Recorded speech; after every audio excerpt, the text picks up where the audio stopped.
जहां जहां पर अगर आपको कहीं पर शक नजर आता है तो उसका तरीकाकार यह है कि आपने अदालतों ने उस आइन की तशरीह करनी है। जहां तक पार्लियामान का हक है कानून साजी का, बिल्कुल है, मगर उसकी भी हदूदों की यूद है। रेट्रोस्पेक्टिव और पर्सनल स्पेसिफिक कानून साजी वो किसी भी अच्छी कानून साजी में शुमार नहीं होती। अपने इख्तियार को भी अगर इस्तेमाल करना है तो वो भी आपको हदूद की यूद के अंदर रह के करना है। इलेक्शन की तारीख देने का सदारती इख्तियार खत्म करने का बिल सेनेट से मंजूर। इंतखाबात की तारीख देने का इख्तियार सदर मुमलिकत से वापस ले लिया गया। इलेक्शन कमीशन आम इंतखाबात की तारीख और शेड्यूल का ऐलान करेगा। इलेक्शन कमीशन इंतखाबी प्रोग्राम में तरमीम भी कर सकेगा। सेनेट में पीटीआई और जमात इस्लामी की इलेक्शन एक्ट तरमीमी बिल की मुखालफत। बिल पर मंजूरी पर शदीद एहतजाज किया। ऑपोजिशन लीडर शहजाद वसीम ने कहा, पार्लियामेंट को बुलडोज किया जा रहा है। इलेक्शन कमीशन को मुकम्मल इख्तियार देना मुनासिब नहीं। इलेक्शन कमीशन को खुली इजाजत दे देना आइन के साथ ज्यादती होगी। वजीर कानून आजम नजीर तारड़ बोले, 1973 में इलेक्शन की तारीख मुकर्रर करने का इख्तियार इलेक्शन कमीशन को दिया गया था, ज़ियाउल हक ने तरमीम कर दी। समुद्री तूफान बायपरजॉय हाइपर न रहा। कराची समेत पाकिस्तान के साहिल पर टकराने का खतरा टल गया। तूफान केटी बंदर से बहुत दूर से गुजर गया। बायपरजॉय भारतीय गुजरात से गुजरते हुए कमजोर हो गया। आज रात तक तूफान की शिद्दत मजीद कम हो जाएगी। शिद्दत में कमी के बाद तूफान साइक्लोनिक स्टॉर्म की शक्ल में मौजूद। तूफान शुमाल मशरिक के सिमत में हरकत कर रहा है। कराची में 30 से 50 किलोमीटर की रफ्तार से हवाएं चलने और तेज बारिश का इम्कान। महकमा मौसमियात के मुताबिक कल तक हल्की और तेज बारिशों की तवक्को है। समुद्री तूफान के तनासुर में कराची, सखर, मोइंजोदाड़ो और नवाबशाह एयरपोर्ट्स पर लैंडिंग या टेक ऑफ की इजाजत नहीं। आज रात 12 बजे तक नाफिजुल अमल रहेगा। समुद्री तूफान बायपरजॉय के असरात पाकिस्तान के साहिली इलाके में तेज और हल्की बारिश का सिलसिला जारी। हैदराबाद, बिठी, बदीन, भिटशा, खाला, मटियारी समेत साहिली इलाकों में कहीं तेज कहीं हल्की बारिश। केटी बंदर, कारोचान और शाह बंदर के समंदर में तुग़यानी के बायस कई फुट ऊंची लहरें भी बुलंद। थरपारकर में रात से तेज हवाओं के साथ वक्फे से बारिश का सिलसिला जारी। साहिली इलाकों में पाक फौज के दस्ते किसी भी हंगामी सूरत हाल से निपटने के लिए मौजूद। दूसरी जानिब रिलीफ कैंप्स में मुकीम मुतासरीन की बड़ी तादाद को सहूलियात के फुकदान का सामना।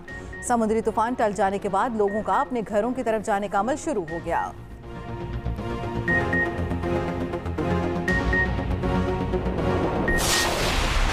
समुद्री तूफान बायपरजॉय ने भारत में तबाही मचा दी। भारतीय गुजरात में बड़े पैमाने पर तबाहकारियां, निजाम जिंदगी दरहम बरहम। जिला कच्छ में तेज हवाओं के साथ शदीद बारिश। 100 किलोमीटर फी घंटा की रफ्तार से चलने वाली हवाओं ने दरख्त जड़ों से उखाड़ दिए। मुख्तलिफ इलाकों में खंबे गिरने से बिजली का ब्रेकडाउन। मांडवी शहर में कई मकानात की छतें उड़ गईं।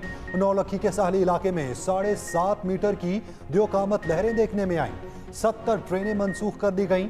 मुख्तलिफ हादसात में 20 अफराद जख्मी। बड़े पैमाने पर मवेशी हलाक हो गए। भारतीय महकमा मौसमियात के मुताबिक बायपरजॉय अब रियासत राजस्थान की तरफ बढ़ रहा है, जहां उसके कमजोर होकर डिप्रेशन में तब्दील होने का इम्कान है। नजरसानी में केस दोबारा सुनना बुनियादी असूल के मुनाफी है। क्या नजरसानी को अपील का दर्जा दिया जा सकता है या नहीं? सुप्रीम कोर्ट में रिव्यू ऑफ जजमेंट एक्ट के खिलाफ केस की समाअत के दौरान चीफ जस्टिस का सवाल। अटॉर्नी जनरल ने कहा कि आर्टिकल 184 की शिक 3 के फैसले के खिलाफ अपील 5 रुकनी बेंच सुनेगा। 5 रुकनी बेंच में वो 3 जजेस भी शामिल होंगे जिन्होंने पहले फैसला दिया होगा। अटॉर्नी जनरल ने भारतीय सुप्रीम कोर्ट के 2002 क्यूरेटिव रिव्यू का हवाला भी दिया। चीफ जस्टिस उमर अता बंदियान ने कहा कि भारत में मुकम्मल इंसाफ की फराहमी के लिए नजरसानी के इख्तियारात को वसी करने का तसव्वुर मौजूद है। हम इस मामले को हल कर सकते हैं। जस्टिस मुनीब अख्तर ने कहा कि भारत में भी अपील और नजरसानी की तफरीक को बरकरार रखा गया है। समाअत मुलतवी कर दी गई।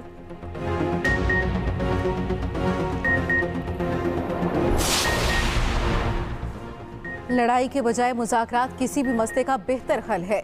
पाकिस्तान अक़वाम मुत्तहिदा की करारदादों के तहत मसला कश्मीर का हल चाहता है। वज़ीर ख़ारजा बिलावल भुट्टो का इंस्टीट्यूट ऑफ स्ट्रेटेजिक स्टडीज़ में खिताब। कहा, अफ़गानिस्तान में क़याम अमन के लिए दुनिया को किरदार अदा करना चाहिए। पाकिस्तान रूस और यूक्रेन के दरमियान मसाइल का पुरअमन हल चाहता है। बिलावल भुट्टो ने पीपल्स पार्टी के इंसानी हकूक़ सेल के ज़ेर एहतमाम तक़रीब से खिताब में कहा, अवाम इंसानी हकूक़ की बेहतर तालीमात के लिए पीपल्स पार्टी ज्वाइन करें।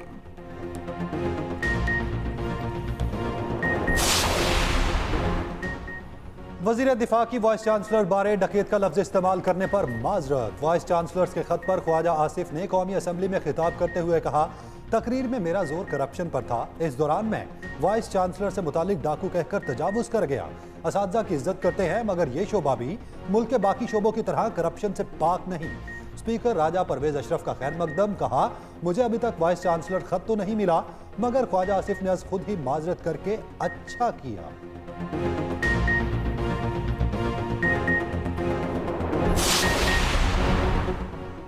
मेयर इलेक्शन के नताइज पर जमात इस्लामी आग बगोला। मुल्क भर में यौम सियाह मनाया। कराची, इस्लामाबाद, रावलपिंडी, लाहौर में जमात इस्लामी के कारकुन सड़कों पर निकल आए।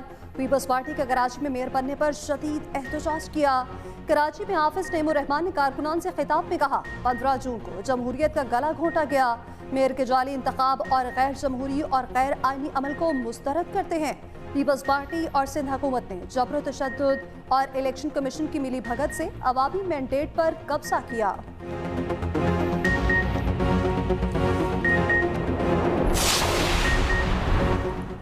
बयानिया बनाने की कोशिश की जा रही है कि अक्सरियत पर अक़लियत जीत गई। अगर हाफिज नईम को ज्यादा वोट नहीं पड़े तो इसकी जिम्मेदारी हम पर नहीं। सूबाई वजीर सईद गनी की कराची में मीडिया से गुफ्तगू। सईद गनी ने कहा, पीटीआई ने जमात इस्लामी को सपोर्ट करने का कहा लेकिन इनके अरकान आपस में लड़ते रहे। तमाम जमातों के साथ मिलकर काम करना चाहते हैं।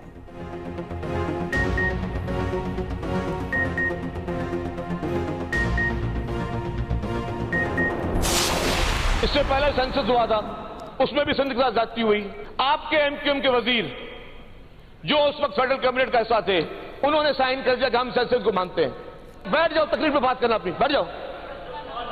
हाँ, तो मैं बता रहा हूं, ये जो दोस्त ने बात की कि कराची में लोग अफगानिस्तान से आ जाते हैं, खैबर पख्तूनख्वा से आ जाते हैं, पंजाब से, सिंध से आ जाते हैं। वो सिंध से आ जाते हैं क्या? कराची सिंध है, कराची सिंध है। किसी के बाप में मत डालने हमें आने से रोके। कराची सिंध है, कराची सिंध रहेगा। तुम होते कौन हो धमकी देने वाले? तासुब और नफरत की जुबान की मुजम्मत करते हैं। कराची सिंध है और सिंध रहेगा। सूबाई वजीर शर्जील मेमन एमक्यूएम पर बरस पड़े। सिंध असेंबली में इजहार ख्याल में कहा, हमने एमक्यूएम से नहीं कहा था कि बल्दियाती इलेक्शन का बायकॉट करें। मानता हूं कराची में स्ट्रीट क्राइम है मगर अब बोरी बंद लाशें नहीं मिलती।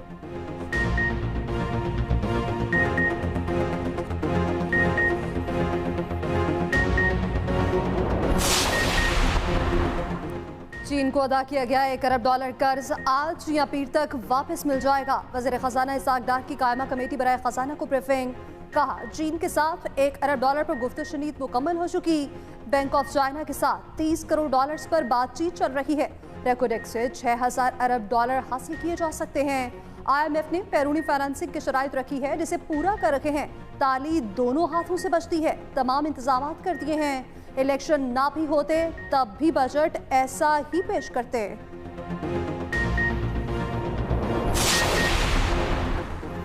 डॉलर का फिर रुपए पर वार। ओपन मार्केट में डॉलर ₹2 महंगा, नई कीमत ₹297 हो गई। इंटरबैंक में डॉलर 17 पैसे के बाद ₹287.19 का हो गया। स्टॉक मार्केट में मंदी, 67 पॉइंट्स की मंदी के साथ कारोबार का इख्तिताम। 100 इंडेक्स कम होकर 41,301 पॉइंट्स की सतह पर बंद हुआ। सोने की फी तोला कीमत में ₹2700 इजाफा।